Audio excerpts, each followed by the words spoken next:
स्वामी समर्थ सेवा मासिक मार्च 2018 टाळ्यांच्या गजरामध्ये आपण याचं स्वागत करूया।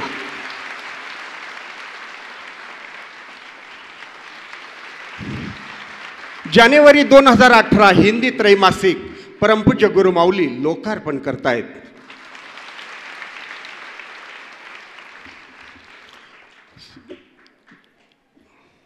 इंग्रजी त्रैमासिक परमपूज्य गुरुमाऊली लोकार्पण करतायत। कन्नड त्रैमासिक परमपूज्य गुरुमाऊली लोकार्पण करतायत। गुजराती भाषेमध्ये प्रकाशित होणारं त्रैमासिक परमपूज्य गुरुमाऊली लोकार्पण करतायत। दिंडोरी दरबारात परमपूज्य गुरुमाऊलींच्या उपस्थितीत दररोज पालखी सोहळा संपन्न होतो। या पालखी सोहळ्याचे नितांत सुंदर अशी 17 भक्तिगीतं आपल्याला या सीडीच्या माध्यमातून परमपूज्य गुरुमाऊलींनी आपल्याला उपलब्ध करून दिलेले आहेत। पालखी प्रदक्षिणाची सीडी आपण घेऊन जा। त्यानंतर स्वामी चरित्र सारामृत हा प्रासादिक ग्रंथ कन्नड भाषेमध्ये प्रकाशित झालेला आहे। परमपूज्य गुरुमाऊलींनी हे 7ही प्रकाशन केलेले आहेत। मी आपणा सर्वांतर्फे त्यांना या प्रकाशन सोहळ्याबद्दल कोटी कोटी प्रणाम करतो आणि मी आपणा सर्वांतर्फे परमपूज्य गुरुमाऊलींना नम्र प्रार्थना करतो की त्यांनी आपल्या अमृततुल्य हितगुजाला प्रारंभ करून आम्हाला सर्वांना उपकृत करावं। प्रातस्मरणीय परमपूज्य गुरुमाऊली।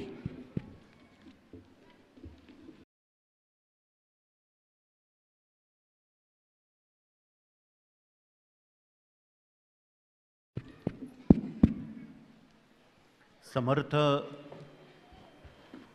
सेवेकरी आणि भाविक सज्जन, महिन्याचा सत्संगाचा 4था शनिवार गेल्या 25-30 वर्षात 4था शनिवार आपणाला जागृत करून आपले पाय या पुण्यभूमीत पाठवत असतो आणि आपण खूप दूरवरून त्या आशेनं ती पावलं आपल्याला या पीठात घेऊन येत असतात। म्हणून गेल्या 25-30 वर्षाच्या 4था शनिवार खंडित न करणारे सेवेकरीसुद्धा आज आपल्यात आलेले आहेत। ज्यांनी 4था शनिवार कधी खंड केला नाही अशा भाविक आणि सेवेकऱ्यांनी हात उंच करायला हरकत नाही। धन्यवाद। म्हणून ही जी एक गोडी तथा ही एक वेगळी उपासना आहे, ही कार्याच्या दृष्टीनं निश्चितपणे मानवजातीला अभयदान देणारी आहे, ज्ञानदान देणारी आहे, भक्तिदान देणारी आहे आणि हा एक जीवनादर्शाचा ठेवा निश्चितपणे पुढील पिढ्यांना तो प्रेरणादायी ठरणार आहे। म्हणून आपला बहुमूल्य वेळ खर्ची घालून आपण पीठात येण्याचं प्रयोजन प्रति महिन्याला 1 आठवडा जवळ आला की आपले डोळे या वाटेला लागतात आणि या दिवसभराच्या उपक्रमात देशात चाललेलं कार्य, विदेशात चाललेलं कार्य, राज्यात चालणारं आणि गाव पातळीपर्यंत पोचणारं कार्य ते सारखंच असावं, त्यात एक साम्यत्व असावं, वेगळेपण नसावं। मुळातच आपण एका परिवारातले असल्यामुळं त्यात जो सारखेपणा आहे तो सर्वांपर्यंत पोचायला हा सारखेपणाचा जीवनादर्श पुरेसा आहे। म्हणून आपण सर्वच जण त्या आशेनं या पीठात सातत्य ठेवण्याचा आपण सतत प्रयत्न करत असतो। तथापि आज आपल्याकडे प्रति महिन्याला देशातून, देशाबाहेरून, विदेशातून असंख्य स्वामींवर दृढ श्रद्धा असणारे, काम करणारे कार्यवाह सेवेकरी आलेले आहेत. तर सर्वप्रथम दिल्ली आणि उत्तर प्रदेश त्यांनी आपला परिचय देणं आवश्यक आहे. त्यामध्ये मथुरेहून सुद्धा मेळावा मागण्यासाठी सेवेकरी आलेले आहेत. मथुरेवाल्यांनी जरा थोडं उभं राहा की.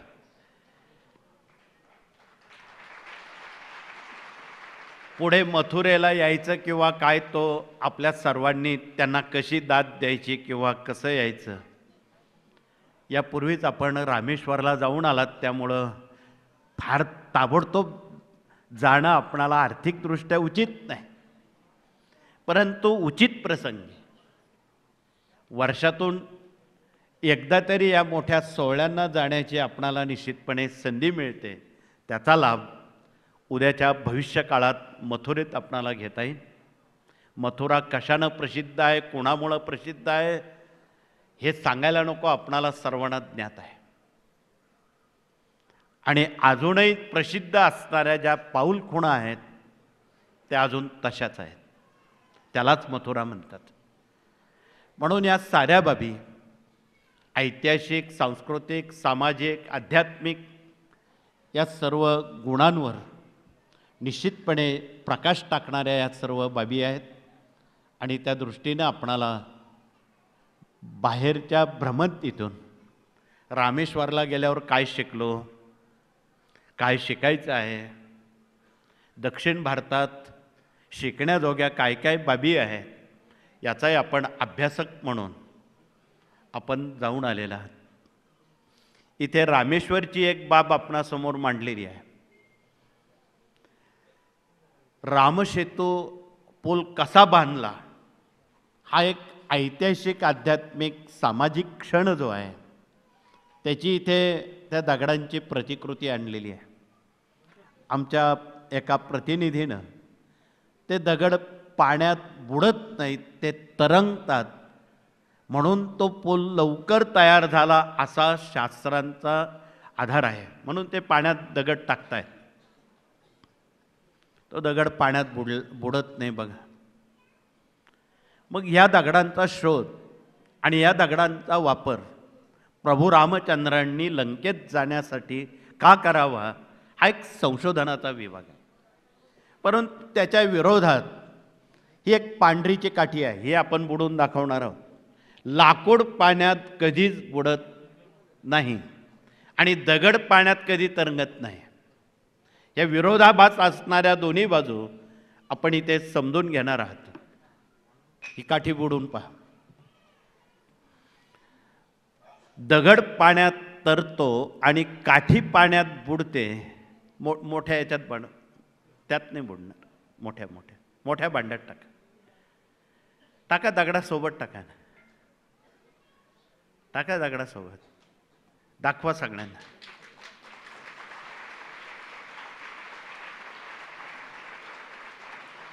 केवढा विरोधाभास आहे. दगडानं तारावं, लाकडानं बुडावं.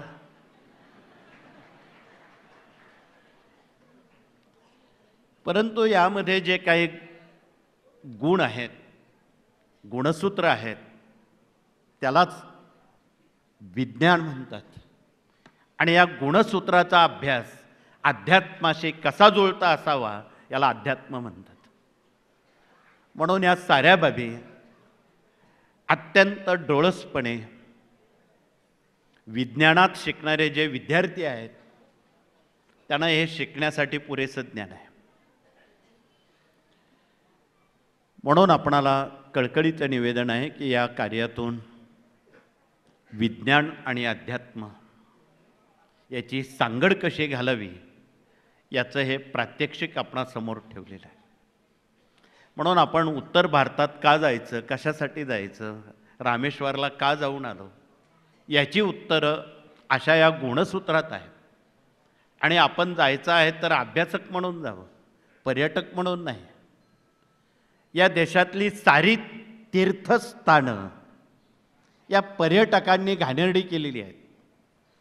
म्हणून पर्यटक हा शब्द न लावता आपण अभ्यासक म्हणून गेलात तर तिथे निश्चितपणे पावित्र्य, स्वच्छता ह्या गुण नक्कीच आपणाला काहीतरी शिकवतील, सांगून जातील. म्हणून आज देशाबाहेरून काही सेवेकरी आलेत. मागच्या वेळी नेपाळ देशातून सुमारे 30 कुटुंब आली होती काही शिकण्यासाठी, अर्थात अभ्यासक म्हणून. म्हणून आपण इथे बसलेले सर्वच जण, भगिनी असतील, पुरुष वर्ग असतील, या कार्याचे आपण सेवेकरी तर आहोत, परंतु अभ्यासक आहोत, प्रचारक आहोत, प्रसारक आहोत. हे सुद्धा सद्गुण इतरांपर्यंत पोचण्याला ही खूप चांगली संधी आपणाला चालून आलेली आहे. आपण जर हे ज्ञान आपल्याच पुरतं ठेवलं, आता हा दगड पाण्यात समजा बुडला, हे एकट्यालाच तरला, हे एकट्यालाच माहीत झालं, त्याचा काय उपयोग? इतरांपर्यंत जर आपण पोचवलं नाही, मग त्या ज्ञानाचा इतरांपर्यंत आपण पोचूच दिलं नाही असं म्हणायला हरकत नाही.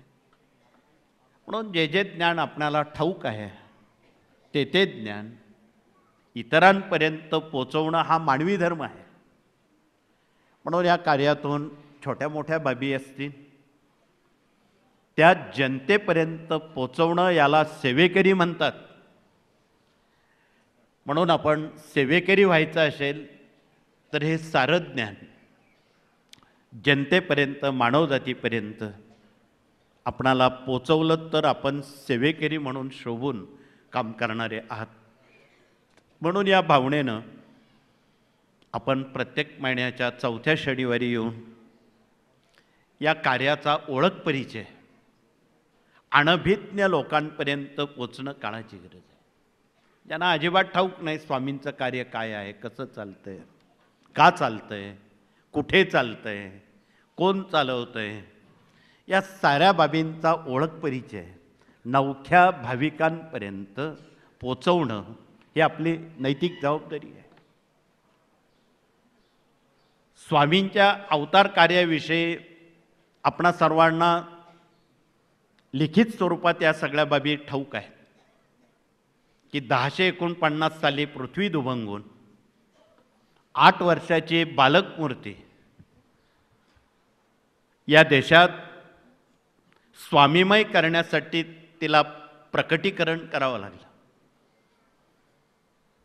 आणि हो हो म्हणता संपूर्ण उत्तर हिंदुस्थानामध्ये,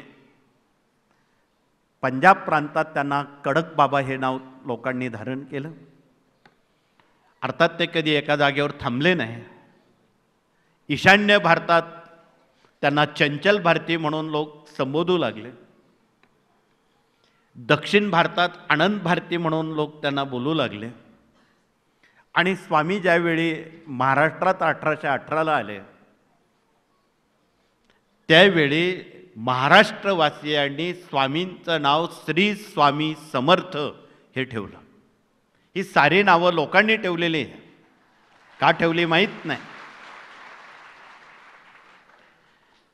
म्हणून हा पूर्व इतिहास आपल्या प्रकाशन सोहळ्यामध्ये, प्रकाशनामध्ये हा वारंवार सांगण्याचा प्रयत्न होतो आहे. आणि तो सांगण्यासाठी आपल्या स्मरणात असणं काळाची गरज आहे. आणि मग तदनंतर अक्कलकोट नंतरच्या नियोजनात सद्गुरू नारायणदासजी पिठले महाराज, परमपूज्य दादांचे गुरु, हे त्यांच्या संपर्कात आले आणि खूप परीक्षा घेऊन त्यांची निवड झाली. आज जशा परीक्षा असतील त्यापेक्षा कडक परीक्षा त्या काळातही होत्या. आणि परीक्षेचा भावार्थ आज प्रशिक्षणात तो दर्जा देण्यात आलेला आहे. प्रशिक्षण घेणं म्हणजे परीक्षा घेणं. म्हणून आज आपल्यात जे इच्छुक आहेत त्यांना वाटतं आपणही त्या परीक्षा द्याव्यात, आपण ते प्रशिक्षण या वेगवेगळ्या विभागांचं घ्यावं. पण कुठलंही प्रशिक्षण घेताना आपण सेवेकरी आहोत याची खात्री बाळगूनच आपण प्रशिक्षण घ्यावं. नाहीतर मग IT मध्ये काम करणारे आमचे काही विद्यार्थी आहेत, आम्ही 2-3 जणांच्या कुंडल्या बघितल्या, 3 अध्याय 11 माळा करतच नाही. त्यांना ही बाब शोभून दिसणारी नाही.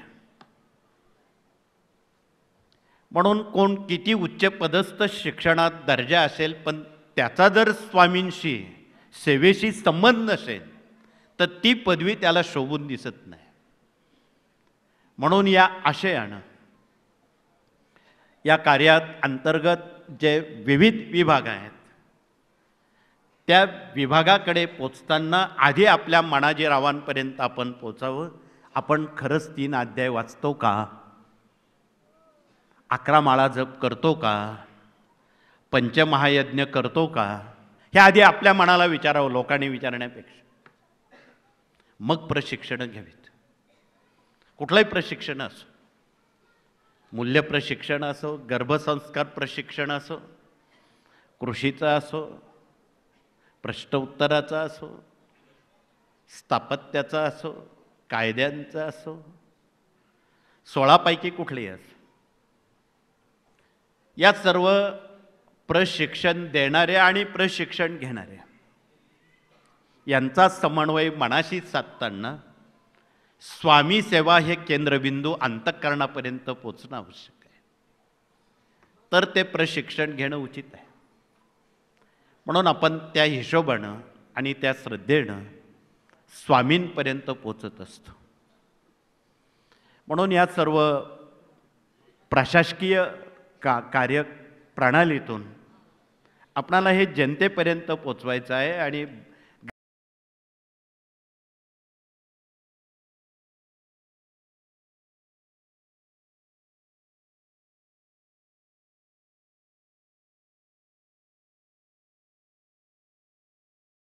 ग्रामीण भारतापुरतं बोलायचं झालं तर ग्रामपंचायत हा या कार्याचा केंद्रबिंदू मानावा. आणि ग्रामीण भागापर्यंत आपण जे जे काय काम करतो ते लोकांपर्यंत पोचलं पाहिजे. 4 भिंतीपुरतं नको. समजा एखादा विवाह सोहळा तुम्हाला घडवून आणायचा आहे, साखरपुडा करायचा आहे, गावातल्या 4 लोकांनी एकत्र यावं. अमुकचा मुलगा तमुकची मुलगी, आजपासून त्यांनी हुंडा घेऊ नये अशी शपथ गावकऱ्यांनी दोन्ही पक्षांना द्यावी. वधू पक्षाला द्यावी, वर पक्षाला द्यावी.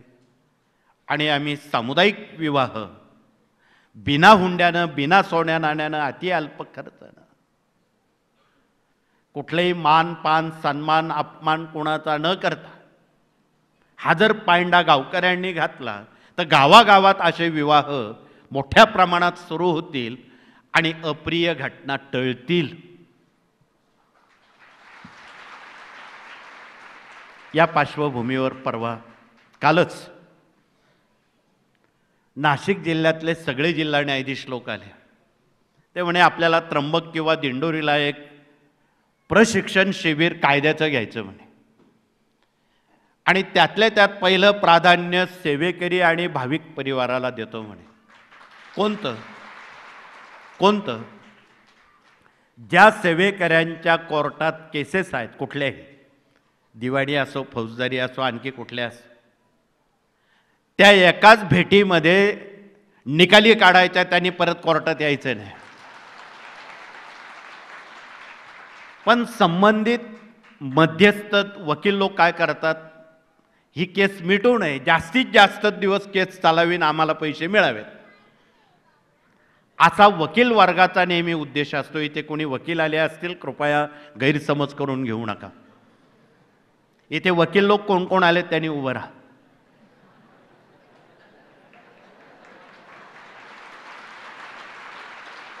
धन्यवाद.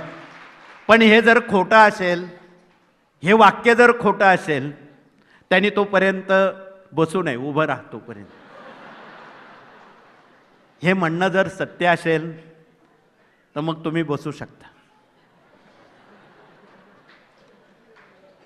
धन्यवाद. याचा अर्थ आपणाला कळलेला आहे, फार तपशिलात बोलणं उचित नाही. परंतु आमच्या सेवेकरी परिवाराला कोर्टात चक्कर खेट्या मारणं उचित नाही. अनाठाई पैसा घालवणं आजच्या काळात तरी उचित नाही. म्हणून या साऱ्या बाबी सामाजिक बांधिलकीतून आणि आपण एका परिवारातले असल्या कारणानं ह्या पाळणं महत्त्वाचं आहे. म्हणून आपण जे न्यायाधीश आणि वकील लोक आलेले आहात, तर आज आपल्यावर अजून जबाबदारी आहे की आपल्या सेवेकरी परिवाराच्या कुणाकुणाच्या कोर्टात तारखा आहेत, त्यांना निष्कारण त्यात गोवलं जातं, त्यातून त्यांना मुक्त करणं हा फार मोठा दुवा आहे. म्हणून कदाचित ते पुढच्या पंधरवड्यात इथे एक तुमच्या प्रशासकीय मिटिंगच्या दिवशी ते एक शिबिर घेऊ इच्छित आहेत, दिंडोरीला घेऊ इच्छित आहेत एखाद्या रविवारी.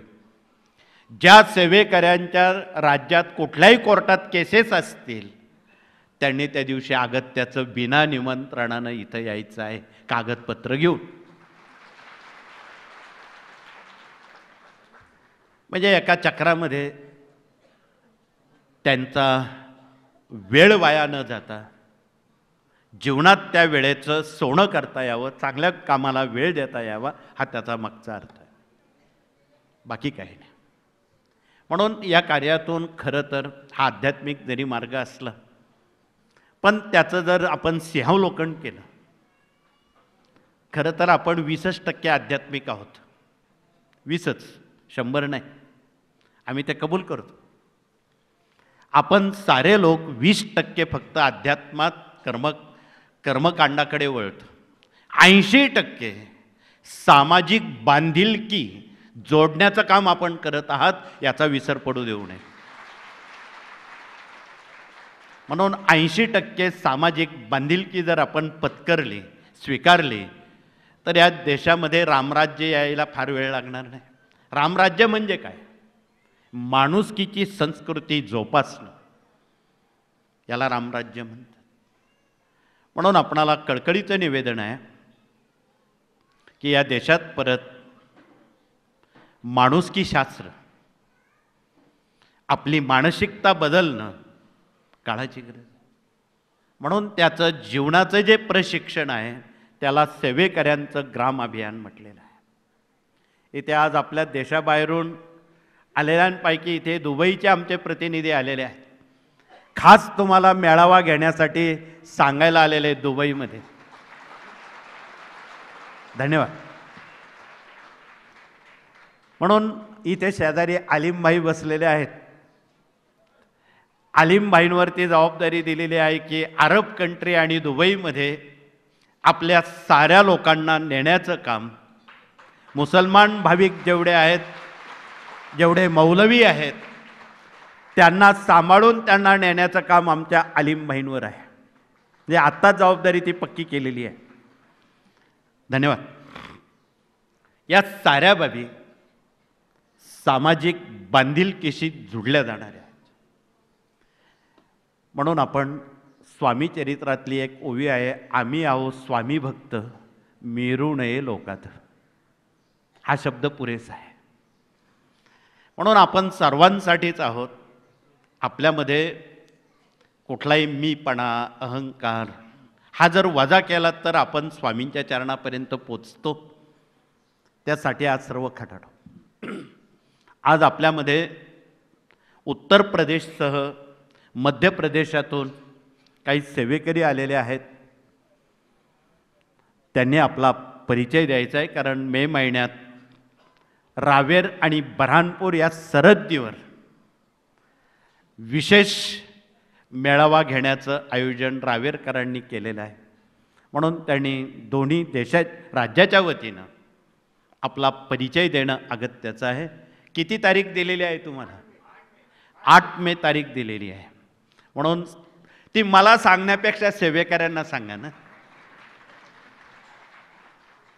म्हणून या दोन्ही राज्यातल्या सेवेकऱ्यांनी त्या ठिकाणी मोठ्या संख्येनं जमून 2 राज्यांमध्ये एक आपुलकीचं नातं, बांधिलकीचं नातं.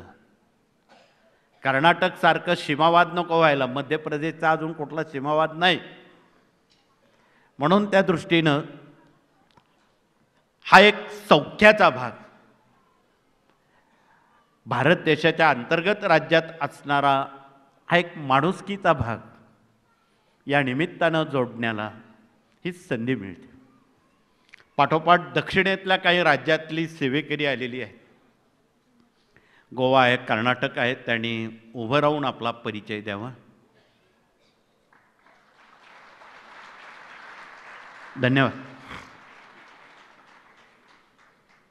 या व्यतिरिक्त गुजरातमधून काही सेवेकरी आलेले आहेत, त्यांनी आपला परिचय द्यावा. गुजरात राज्य. धन्यवाद.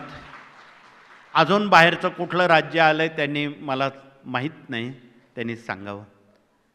अजून बाहेरचं छत्तीसगड वगैरे कुणी आलं आहे का? त्यांनी मागच्या वेळी आलेले होते, आत्ता आलेत की नाही मला माहीत नाही.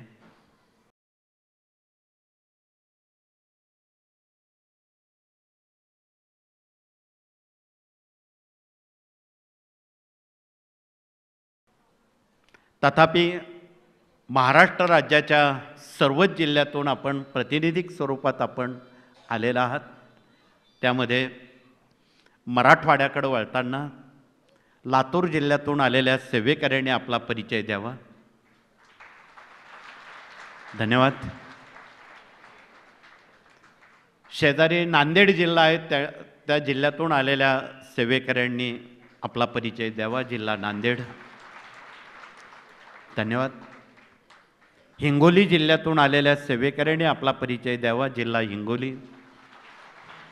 धन्यवाद. परभणी जिल्ह्यातून आलेल्या सेवेकऱ्यांनी आपला परिचय द्यावा. जिल्हा परभणी.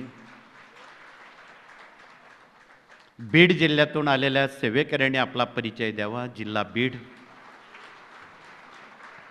उस्मानाबाद जिल्ह्यातून आलेल्या सेवेकऱ्यांनी आपला परिचय द्यावा. जिल्हा उस्मानाबाद. धन्यवाद. सोलापूर जिल्ह्यातून आलेल्या सेवेकऱ्यांनी आपला परिचय द्यावा. जिल्हा सोलापूर. धन्यवाद. जालना जिल्ह्यातून आलेल्या सेवेकऱ्यांनी आपला परिचय द्यावा. जिल्हा जालना. धन्यवाद. औरंगाबाद तथा संभाजीनगरहून आलेल्या सेवेकऱ्यांनी आपला परिचय द्यावा. जिल्हा औरंगाबाद. धन्यवाद. 9 जिल्ह्यांपैकी आता कोणता जिल्हा राहिला त्यांनी आपला परिचय झाले का? बरं. आपण विदर्भाकडे वळताना गडचिरोली आणि पडोशी गोंदिया, नागपूर या 3 जिल्ह्यांनी आपला परिचय द्यावा. नागपूर, गोंदिया, चंद्रपूर. धन्यवाद. थोडे लांबच्या लोकांनी पुढे येऊन बसायला पाहिजे. तुम्ही एक तर 1000 मैल लांब राहतात इथून. धन्यवाद. पाठोपाठ अमरावती जिल्ह्यातून आलेल्या सेवेकऱ्यांनी आपला परिचय द्यावा. जिल्हा अमरावती. धन्यवाद. यवतमाळ जिल्ह्यातून आलेल्या सेवेकऱ्यांनी आपला परिचय द्यावा. जिल्हा यवतमाळ. वर्धा जिल्ह्यातून आलेल्या सेवेकऱ्यांनी आपला परिचय द्यावा. जिल्हा वर्धा. धन्यवाद. अकोला जिल्ह्यातून आलेल्या सेवेकऱ्यांनी आपला परिचय द्यावा. जिल्हा अकोला. धन्यवाद. शेजारी बुलढाणा जिल्ह्यातून आलेल्या सेवेकऱ्यांनी आपला परिचय द्यावा. जिल्हा बुलढाणा. धन्यवाद. आता विदर्भातला कोणता जिल्हा राहिला? वाशिम राहिला, त्यांनी आपला परिचय द्यावा. जिल्हा वाशिम. वाशिम जिल्ह्यातलं काही कोणी आलेलं दिसत नाही असं एकंदरीत जाणवतंय. अजून विदर्भातला कुठला जिल्हा राहिला त्यांनी आपला परिचय द्यावा. कुठला राहिला? जवळजवळ 11 जिल्ह्यांपैकी या सर्वांची नावं झालेली आहेत. आपण आता कोकणाकडे वळताना आज आपल्यामध्ये सिंधुदुर्ग, रत्नागिरी या 2 जिल्ह्यातून सेवेकरी आलेत. त्यांनी उभं राहून आपला परिचय द्यावा. धन्यवाद. येता येता त्यांनी काही वनस्पत्यासुद्धा आणलेल्या आहेत आणि ती लागवड करणं ते त्यांची जिम्मेदारी आहे. धन्यवाद. रायगड जिल्ह्यातून आलेल्या सेवेकऱ्यांनी आपला परिचय द्यावा. जिल्हा रायगड. धन्यवाद. ठाणे जिल्ह्यातून आलेल्या सेवेकऱ्यांनी आपला परिचय द्यावा. जिल्हा ठाणे. धन्यवाद. मुंबई आणि उपनगरातून आलेल्या सेवेकऱ्यांनी आपला परिचय द्यावा. मुंबई आणि उपनगर. धन्यवाद. कारण लवकरात लवकर हे हॉस्पिटल मार्गी लागावं म्हणून ते काहीतरी ध्यास घेऊन आलेले आहे. ते दुपारच्या सत्रात काहीतरी आपल्याशी बोलणार आहेत. आगामी येणाऱ्या पूर्व काळात वज्रेश्वरी हे जे ऐतिहासिक, आध्यात्मिक, सामाजिक स्थान आहे, गरम पाण्याचे झरे अजूनही का वाहतात, तो ऐतिहासिक आध्यात्मिक प्रसंग बघण्यासाठी तुम्ही सर्व सेवेकरी त्या ठिकाणी येणार आहात. तारीख योग्य त्यावेळी जाहीर केली जाईल. आज नाही, तारीख आज नाही. आधी सेवेकऱ्यांना मुद्द्याच्या काही पाहून येऊ द्या, ते बरोबर आहे का, खरं आहे का, खरंच गरम पाणी आहे का. जसं काठी पाण्यात बुडते, दगड तरंगतो, असं खरंच तिथे गरम पाणी आहे का, ही खातरजमा होऊ द्या, मग आपण तारीख देऊ. धन्यवाद. म्हणजे मुंबईकरांवर या अभूतपूर्व जबाबदारीची जाणीव त्यांना झालेली आहे आणि त्या दृष्टीनं आपणाला मोठ्या संख्येनं हे हॉस्पिटल लवकरात लवकर स्वामींचं उभं राहावं, असंख्य दुःखितांना मोफत सेवा मिळावी. संकल्प मोफत सेवेचा आहे, पण मोफत कोणी आपल्याला बांधून देणार नाही. दुबईकरांनी ठरवलं तर होईल. म्हणून या साऱ्या बाबी जनतेपर्यंत पोचताना त्या एका दिवसात होणार नाही, त्याला खूप वेळ लागेल. 10 की लकडी एक्का बोजा, या उक्तीप्रमाणे आपणाला या सर्व घटकांना, तमाम मानवजातीला आपणाला या ठिकाणी येण्याला, आणण्याला, त्यांचं योगदान लाभण्याला एक अपूर्वाई एक संधी आहे आणि त्या संधीचं सोनं करण्याला आपणाला एक स्वामींनी चांगली संधी दिलेली आहे आणि त्या संधीचा लाभ आपण अवश्य आणि अर्जावून घ्यावा, हे कळकळीचं निवेदन. या पाठोपाठ आपण उत्तर महाराष्ट्राकडे आणि पश्चिम महाराष्ट्राकडे वळताना, आधी पश्चिम महाराष्ट्राकडे वळताना कोल्हापूर जिल्ह्यातून आलेल्या सेवेकऱ्यांनी आपला परिचय द्यावा. जिल्हा कोल्हापूर, इचलकरंजीसह. धन्यवाद. सांगली जिल्ह्यातून काल बरेच सेवेकरी आलेत, त्यांनी उभं राहून आपला परिचय द्यावा. सांगली जिल्ह्याला पूर्वाश्रमीची काही मोठी संस्कृती कारणीभूत आहे. कोल्हापूर ॲग्रिकल्चर आहे आणि सांगली मात्र कल्चर आहे, हे विसरून चालणार नाही. म्हणून सांगली जिल्ह्यावर नरसोबाच्या वाडीची पश्चिम महाराष्ट्रावर काही जिम्मेदारी दिलेली. इथे काही चित्र लावलेली आहेत. सेवेकऱ्यांचं राहण्याच्या स्थानापासून दत्तधाम स्वामींचा दरबार उभारण्यापर्यंत त्या त्या विभागांवर यापूर्वीच या कार्यानं जिम्मेदारी दिलेली आहे. म्हणून आपण नरसोबाच्या वाडीला लवकरच जाणार आहोत. इथे नरसोबाच्या वाडीचं चित्र प्रकाशित केलेलं आहे आणि त्याप्रमाणे जर आपण कार्यवाही खारीच्या वाट्यानं केली तर ते निश्चितपणे फलद्रूप करणारी असेल, यात दुमत नाही. सांगलीनंतर सातारा जिल्ह्यातून मोठ्या प्रमाणात सेवेकरी आलेत, त्यांनी आपला परिचय द्यावा. जिल्हा सातारा हा कुणाचा जिल्हा आहे सांगण्याची गरज नाही. म्हणून इतिहासानं सातारा जिल्ह्याचं एक विशेष महत्त्व सामाजिक बांधिलकीतून प्राप्त करून दिलेलं आहे. मिलिटरीमध्ये लढण्याला असा एकही घरातून जवान सीमेवर पोचला नाही की त्याला सातारा जिल्हा म्हणत नाही. आजही आमच्या यशवंतराव चव्हाणांनी हे ब्रीद आजपर्यंत राखलेलं आहे, त्याला सातारा जिल्हा म्हणतात. नव्या पिढ्यांना माहीत आहे की नाही माहीत नाही, परंतु वास्तव जे आहे ते सांगणं क्रमप्राप्त आहे. अजून पुढे पश्चिम महाराष्ट्राच्या प्रवेशद्वारावर येताना 2 संत आणि 1 राजा गणल्या जाणाऱ्या पुणे जिल्ह्याचा ओळख परिचय आहे. म्हणून पुणे जिल्ह्यातून आलेल्या सेवेकऱ्यांनी आपला परिचय देणं क्रमप्राप्त आहे. हा संत श्रेष्ठ तुकाराम महाराजांचा जिल्हा, छत्रपतींचा जिल्हा म्हणून याचा नावलौकिक आहे.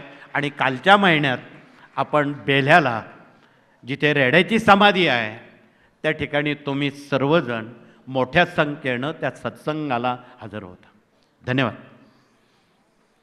पश्चिम महाराष्ट्रानंतर आपण उत्तर महाराष्ट्राकडे वळताना उत्तर महाराष्ट्राचं वायव्येचं प्रवेशद्वार नंदनगरी आहे.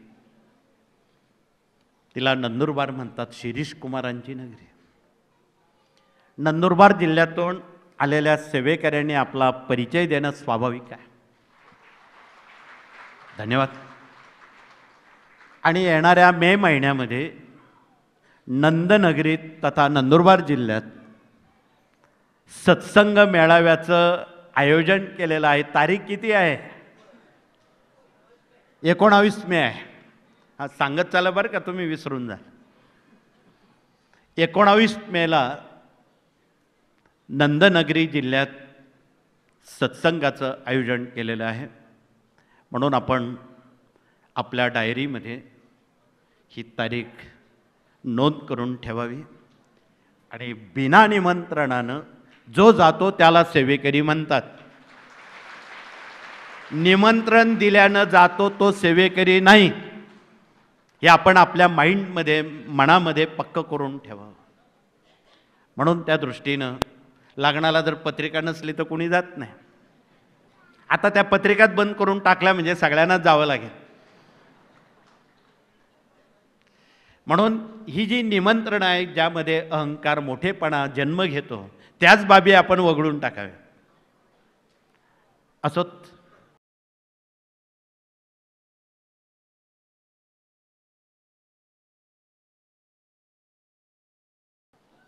पाठोपाठ धुळे जिल्ह्यातून ज्या विनोबा भावेंनी स्वतःला तुरुंगात कोंडून गीताईला जन्म दिला, ती धुळे नगरी, धुळे जिल्हा, त्यांनी आपला परिचय द्यावा. धन्यवाद. पाठोपाठ पूर्व खानदेश म्हणून जळगाव जिल्ह्यातून आलेल्या सेवेकऱ्याने आपला परिचय द्यावा. कालच्याच आठवड्यात जळगाव शहरात एक दुर्घटना घडली. जानकीनगर भागात गॅसचा स्फोट होऊन गरिबांची 15-16 घरं जळून खाक झाली. काहीच राहिलं नाही. मुलांचं दप्तर सुद्धा राहिलं नाही. परंतु प्रचंड सहानुभूतीतून सगळं जळगाव एकत्र आलं आणि काही तासामध्ये ती आग तर आटोक्यात आणलीच, पण या आठवड्यात त्यांची घरं पूर्ण तयार होण्याचं सर्व सामुग्री त्यांनी हातोहात दिली. शाळेच्या दप्तरासह अभूतपूर्व अशी सहानुभूती या जिल्ह्यानं आपल्या समोर प्रदर्शित केलेली आहे. त्यामुळं त्यांचं धन्यवाद आहेत. पुढचा जिल्हा सामाजिक बांधिलकीला तत्पर असणारा, ज्या अक्षरामध्ये काना, मात्रा, विलांटी हा प्रकार नाही, त्याला अहमदनगर असं म्हणतात. त्यांनी आपला परिचय द्यावा. धन्यवाद. मोठ्या मनाचा जिल्हा म्हणून राज्यात त्यानं पहिला नंबर मिळवलेला होता आणि आहे. आणि शेवटचा यजमान जिल्हा नाशिक आणि ग्रामीण भागातून आलेल्या सर्व सेवेकऱ्यांनी आपला परिचय द्यावा.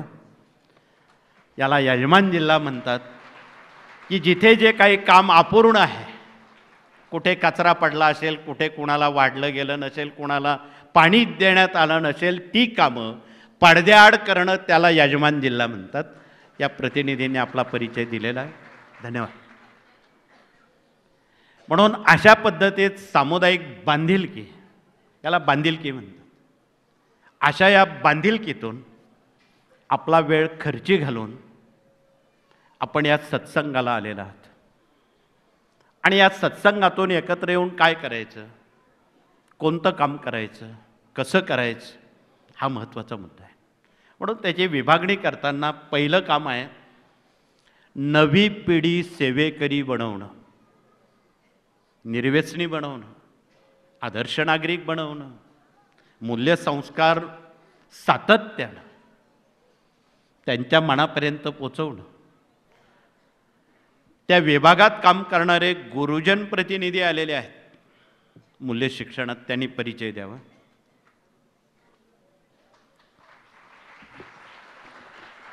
सगळ्याच जिल्ह्यातून बरं का, एकट्या यजमान नाही, 36 जिल्ह्यातून जे मूल्यसंस्काराचं काम करतात त्या सर्वच प्रतिनिधींनी गुरुजनांनी आपला परिचय द्यावा. धन्यवाद. परंतु यात आपण सेवानिवृत्त जेवढे वेळ देणारे गुरुजन आहेत त्यांना जर आपण सहानुभूतीपूर्वक बोलावलं तर ते वेळ देऊ शकते. म्हणून आपण त्यांच्याही वेळेचा लाभ घेऊन सामान्य जणांना त्या वेळेचा भाग आणि त्या वेळेचं सोनं करण्याला आपल्याला संधी मिळणार.